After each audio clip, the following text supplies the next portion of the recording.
So please feel free to have interactions at that time. Thank you very much.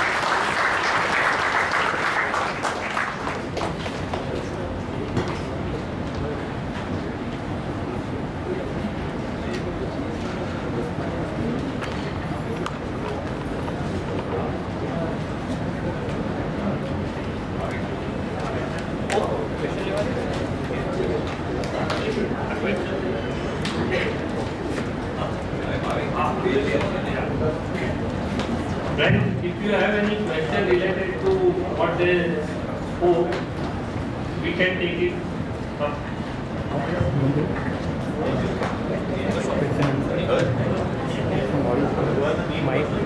Hey, nothing.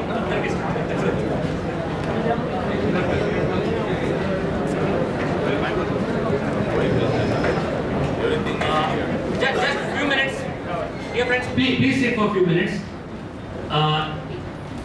I tried to cover up and close the session fast so that we can have more interaction. So, and I'm sure I'm confident enough that once we have some interaction, probably all the questions that come up into the discussion would be of great value to all of you, because that would give you specific scenario clearance. Hardly it will take 15-20 minutes, and that would help us to complete the agenda as scheduled. Please, a small request to all of you to extend for further 15-20 minutes. Yeah.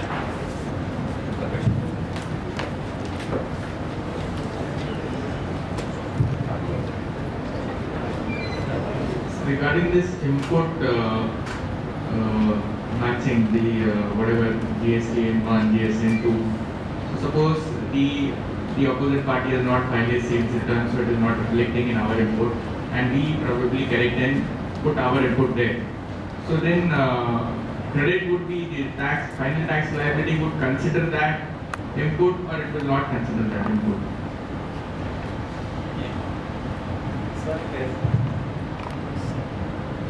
As I have told you, there has to be a matching concept. So both the person has to match. Unless and until it match, that transaction will not be considered. So ultimately, whenever it is matched by the other party, then only the transaction would be fructified, not otherwise. That's why the problem of interest will come. Can I just add up? I'll add up something. See, typically, what is a GST account? Is it audible? What is a GST account? GST account is nothing but you are maintaining the ledger of the tax authority on behalf of the tax authority in your accounts. So anything which you say is receivable from someone, and that's why you are taking the benefit of it or credit of it. If that person denies it is not payable by me, should you be getting that money or no? Answer to it is simply no, we should not get that. And that's the basic principle or premise around which this whole network, GSTN, is working around. Now, one of the provisions, I think so, Ashit and Vikram ji may confirm and verify, but whatever I have read to some extent is a business would be entitled to credit on a presumption basis, where in your return if you say I have received or purchased the material from a particular company which was not reflected in your GSTN 2, but you add up, you would be given credit in that month. But if the other party does not file the return even the second month, then your credit will be withdrawn. That is what exactly I have read. I think so, you can confirm and verify. Yeah, definitely. See, that credit would be available only if that person has paid the tax and filed the return. Unless otherwise you are not eligible to get the input tax credit also. So that's why matching becomes very important. It's cash flow. Basically, you're losing on cash flow for some money. Yeah, exactly. To certain extent, yes. Otherwise, what will happen? The life is problematic. As of VAT, we are facing that problem. Yeah. मेरा question उस scenario के लिए है जहाँ पे central supply होती है. जैसे फर्स्ट थिंग कि काफ़ी सारी होटल्स हैं, बट उनके गोडाउन एक होता है जहाँ से हमको रिस्पेक्टिव होटल्स को सप्लाई मिलती है मटेरियल्स की. तो इस केस में इतने सारे ट्रांजेक्शन्स होंगे, cell purchase through and out with godown and with individual outlets या businesses. See, the system, in fact, it is now going to be easier when you do multiple transactions of in and out with various godowns and various customers. What will happen is previously, if it was your branch and then you were sending it, there was a separate system. Now everything is going to be an invoice. So only difficulty you're going to face is first you will identify the customer, and that also you will have to do it at the master's level, as Ashwin bhai said. If that customers, you will already have a list of customers where you want to supply. I mean, walk-in customers or special customers or will be 10 or 20 in a month. Let's take it. That's an no, it's not like that. Let's say a scenario. I have 10 small hotels in Maharashtra. Okay. And I'm storing, let us say, the mineral water bottles in my godown. So every day I get a requisition from my hotels. Okay, today I need, let us say, 1,000 bottles. So to get my 1,000 bottles from the godown and to give to my respective hotels, so I had to raise invoices for that. No, if you are all within Maharashtra, there is no need. But if there is outside Maharashtra, then there will be an invoicing pattern. Okay, so this will be treated as a transfer. Interstate, yes. No, see, my godown is in Bhiwandi. Yes. And Kolaba, I have a hotel. So that is within the state. It is within state transfers. There is no liability for taxes. It is only at the time of inward, you will show it as inward, and wherever you are making a sale, that place, Kolaba or Kolhapur or wherever, that will show as sales of that bottle. Internally, it is your control. Okay, so I can move my Yes, anywhere you want, except within the state. Outside the state, billable. That is billable. Yes. One more question. Let us say in the case of a club. So every day member comes and he uses the facility, and at times he will pay or he may get accumulated his amount so that month end he can pay. So when he will be taxed, when the club has to arrive at the taxable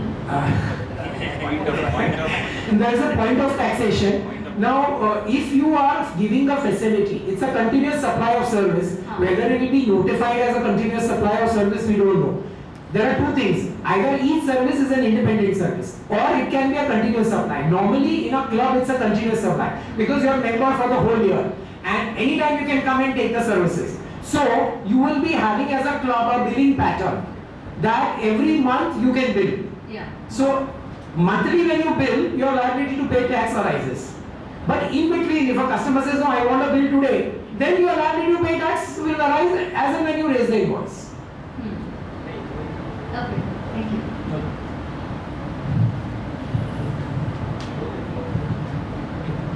Good afternoon, sir.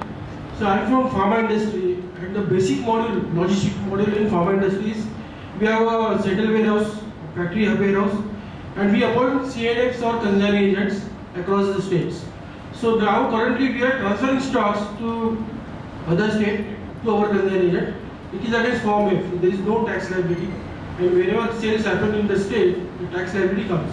Now in this scenario, just how it is going to operate, because we generally transfer huge amount of stock to the state, other states. Yeah, actually this is going to be a cash flow issue. Hitherto you are doing it by your branch transfers and on air form. Now whatever transfers you make, on the value of that transfer you will have to pay GST. Your branch will take the credit. As and when you, it will get the credit, and when you sell against the tax on the output tax, you will adjust your input taxes, and the difference you will pay. So there will be a flow of credit. Only thing will be a working capital issue. Your funds will be blocked. Yeah, usually. For something, yes. Yes, you want to add? Just a moment. Here I will just add, would the funds get blocked? Answer to it is to an extent yes, but at the same time, can you do some better planning around it? Again, the possibility is there because since you are doing it transfer within, the other company where you are receiving it can also claim the input credit in the same period. So effectively it will become zero difference. But if you don't file the data on time, probably there would be a cash flow issue where their transfers are moving over a period of cutoff of the month or the quarter, whichever is the filing period. What about VAT refunds which are not crossed 5 lakh rupees limit? You will get them whenever you will get them under the VAT laws only. And refund, see, the problem is that unless the SGST law of Maharashtra prescribes that even if it is more than 5 lakhs, you will be allowed to carry it forward under the GST law. today the way the law is, if it is above 5 lakhs of your refund, then you will have to take a refund from the state government.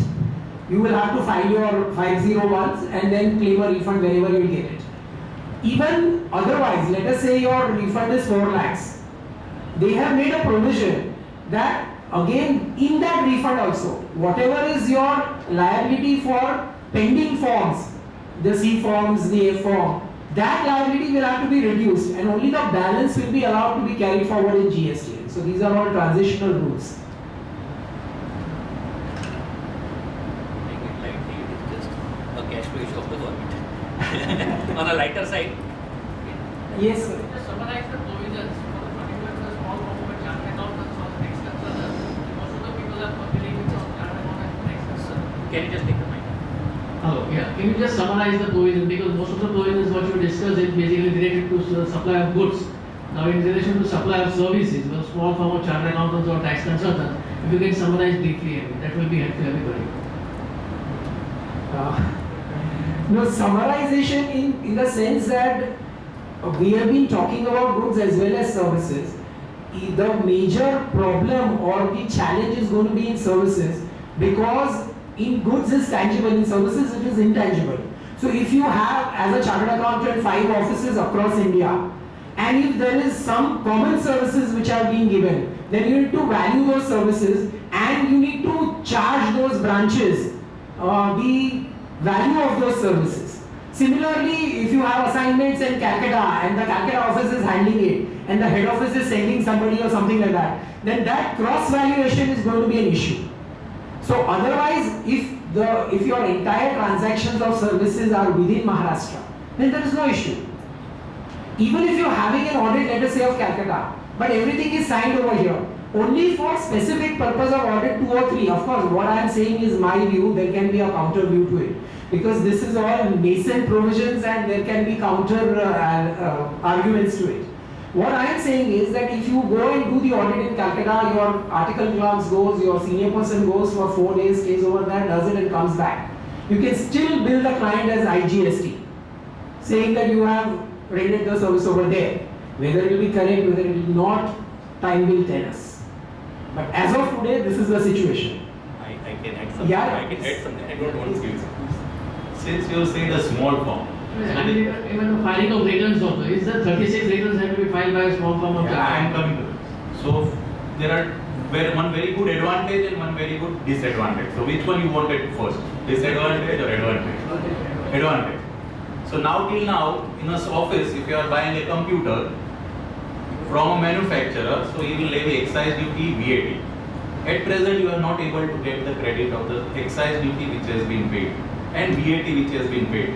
Now, in GST era, whenever you are paying GST, you are able to offset it. This is the one of the very good advantage for a tax consultant or a chartered accountant on a service sector. Now, disadvantage.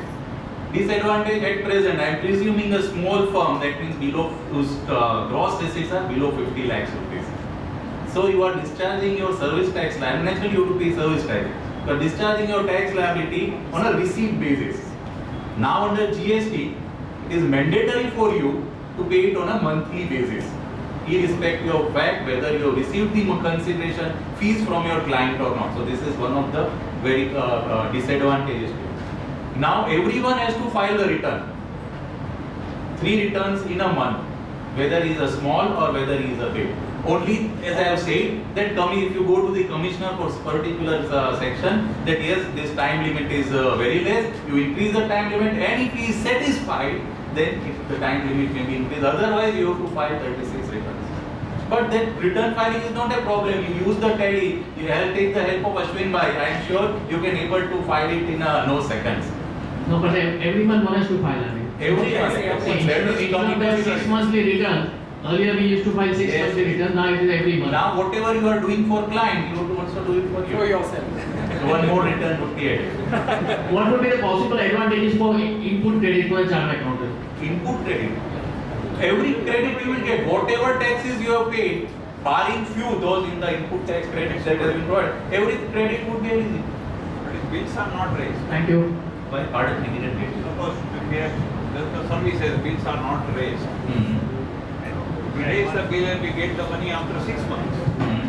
Sir, the law provides that whenever there is in, you have to when you provide the service, you have to issue the invoice, or when you receive the consideration, you have to pay the tax, or whenever your services are completed, you have to issue the invoice.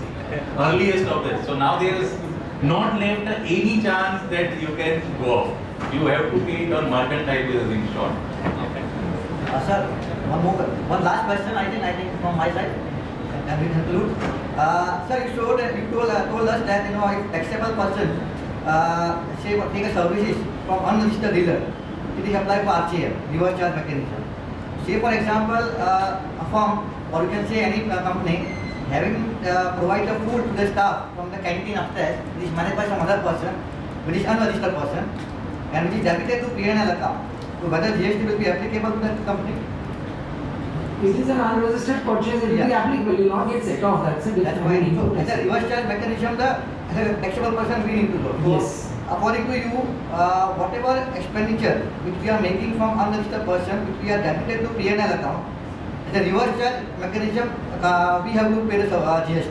Yes. Can I just? Yes. I'll just add to this. Yes, in the favor of all of you. Interested? I was just looking at you because luckily last few years I'm moving many places in the world, and I've been able to really look at few tax compliance structures around there. One of the biggest advantage of all this is what? Compliance will increase. Is there a big advantage for all of you? And canteen fellow will become your client, that is what he's trying to tell you. Second is, as a really payers, very good. That's where I am coming to. As a normal practice, if you look at various advanced economies where indirect tax in the form of VAT or GST has been successful for more than a decade, you would see the unregistered component of the businesses has reduced drastically, because every unregistered person means he's a very small business. So every registered person would prefer not to deal with them. A. So naturally people would like to collaborate and set up a company or set up a distribution or delivery entity rather than having it unregistered. Second is, anyone who is doing a business with unregistered person has a lot of work to be done at his end, which adds up to his cost. If the cost advantage or cost leverage is not that big, he would prefer to pay that extra 5% or 10% to a registered person and deal with them. Today we all are also experiencing it.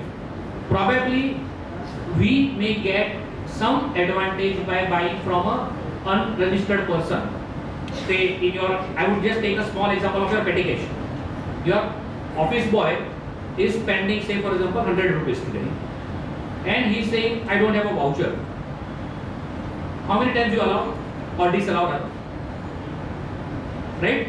The moment he is able to give you a voucher, his probability of getting that money and your probability to allow that becomes very high. Same would happen for GST or compliance for that matter as a whole. So this would bring up lot larger an opportunity than all of us can visualize also in terms of compliance by small and medium entities. Naturally, India being such a large entity, a large country, this speed of picking up to become compliant ready would take some time, but it is like a Swachh India movement. Yes. One person who has supplied me some goods and he is below the threshold exemption, whether that person would be the supplier that has been treated as a URD purchase or URD unregistered. Then the burden will become on the person who is purchasing. the purchaser will be the taxpayer. Yeah, the purchaser will become the taxpayer and he'll have to pay on that.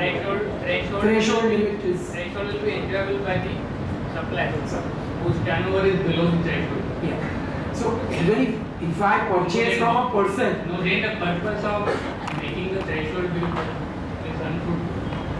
See, if I am below 20 lakhs, No, and I purchase also from somebody below 20 lakhs, that's what he means. Then does he have to pay RCM? No, then you see, one of them should be a registered person, then only it will work. No, why if my turnover is aggregate turnover as per GST law is below the threshold exemption, I am not liable to get registered. I am supplying you. You are a registered taxable person. In your books of account, it will be treated as a purchases from URD It will be treated as purchases from URDs. Then the burden will be shifted on you instead of. Yes. So in GST, every supplier is taxable. Every supply is taxable. Yes. There is no threshold limit. Every supply is taxable. Every supply is taxable. So there is no purpose of threshold limit. It is just a For registration, it is a limit. They have always said that voluntary registration is welcome. It is just a window dressing. Window. No. From a government's point of view, yes. For tax collection, you can say instead of putting the burden on a small entity, they are putting the burden of registration on the larger entity. But yes. No, not only that, but also this amount that has been paid would be available as an input credit also further. That is a provision, right? You are also now globally it is that way. Under GST, on every transaction, government is getting revenue. Exactly. Yes. Government has to get revenue and government has to track the whole value addition through the cycle. Yes, under VAT and service tax, we are not getting these kind of revenue. Correct. But credit is available. So in short, you rightly say that government wants a tax on each and every transaction. That's it. But the payment is also shifted. Correct. Payment is shifted. So either from the supplier or from the processor. All businessmen have Yes. You mean to say that RCF credit, if I pay to RCF, I get the credit input credit for that? You can, but if it is not in the negative place, in your question, you could get the credit, but because canteen services is in the negative list, you have to pay and you will not get the credit. So there's a difference between that.